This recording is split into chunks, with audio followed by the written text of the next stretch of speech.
Nah, atas dasar itu semua kita simpulkan bahwa saudara jaksa dalam repliknya tidak mampu membantah seluruh dalil-dalil kami yang kita sudah sebutkan dalam eksepsi.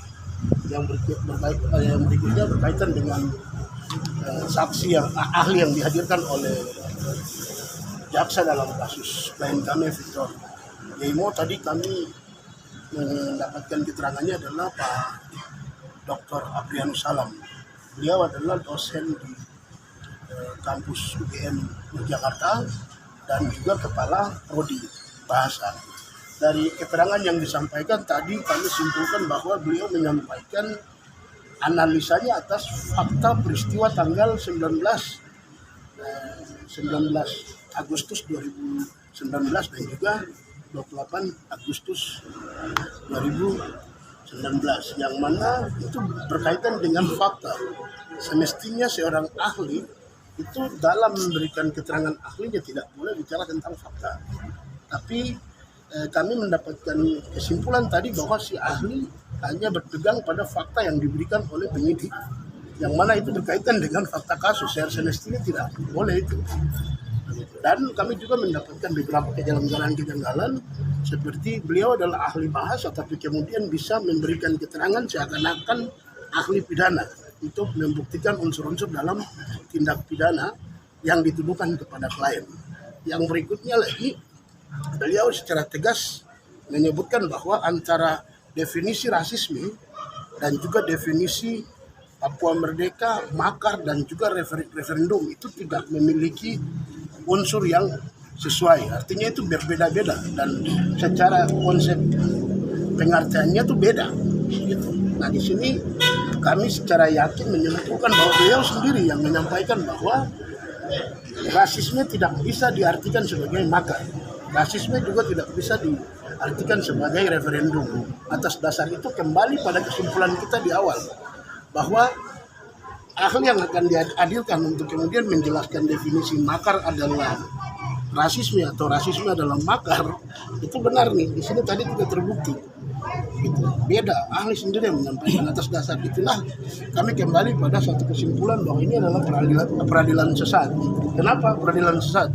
Karena orang lakukan aksi anti rasisme yang jelas-jelas mendorong penegakan Undang-Undang Nomor 40 tahun 2008 tentang penghapusan diskriminasi ras diartikan atau dikriminalisasikan menjadi pasal makar. Mungkin itu yang bisa saya sampaikan. Ada tambahan dari teman saya, silakan untuk kasusnya. Ya, sebenarnya kan fakta-fakta objektif atau ilmiahnya yang kita mau cari dari ahli. Biasanya kan begitu. Sementara ketika kita tanya mengenai isi orasi dari aksi rakyat Papua anti rasisme itu hampir semua rakyat Papua bahkan kawan-kawan mahasiswa itu menyampaikan alasan-alasan yang bisa dipertanggungjawabkan secara hukum, ilmu waktu itu. Sehingga ahli bahasa dalam hal ini seharusnya juga melihat dinamika protes rakyat Papua melawan rasis itu tidak dengan dangkal lalu menyimpulkan. Nah inilah yang saya selalu bilang, selalu kritik orang Papua itu selalu diperhadapkan dengan hukum dan senjata. Nah, paradigma ini yang ada di dalam ahli-ahli Indonesia ini tidak bisa memetakan sebuah kasus secara objektif lalu dilihat secara dinamikanya bagaimana, tidak ada.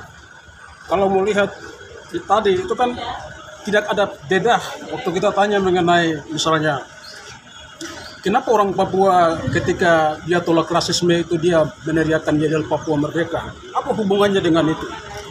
Lalu ketika kita bilang apakah bersama-sama dengan Indonesia, lalu kita di dalam satu keluarga bersama-sama dengan Indonesia diperlakukan secara represif, ancaman yang begitu luar biasa, lalu korban ini mencoba untuk mempertahankan diri, dia mencoba untuk kritik, semua ruang kritik ditutup, dialog ditutup, perundingan ditutup, pantas rakyat akan melakukan perlawanan itu. Nah hari ini kan begitu. Misalnya kawan dua ini kan mereka coba kritik dari sisi akademis mengenai mereka tolak itu agenda G20. Ini menyampaikan kritik yang mau disampaikan secara ilmiah itu tidak diinginkan oleh hukum ini. Lalu apakah hukum ini membela hal-hal yang objektif, sementara kritik yang objektif itu saja diperhadapkan dengan hukum? Nah, ini yang kita mau bilang, bahwa situasi Papua hari ini, kalau negara terus mengedepankan hukum dan senjata untuk menyelesaikan seluruh persoalan di Papua, itu menunjukkan kelemahan negara untuk menyelesaikan Papua. Sehingga kami, orang-orang intelektual, kami bukan orang bodoh. Orang Papua bukan orang bodoh. Kami meminta Indonesia untuk duduk bicara bersama-sama. Kalau kasus politik ini selalu digiring, larinya harus senjata, peluru, orang mati, larinya harus ke hukum penjara, kapan mau selesai?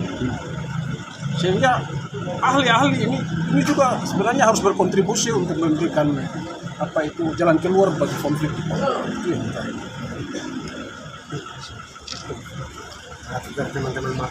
ada hal yang mau disampaikan? ada.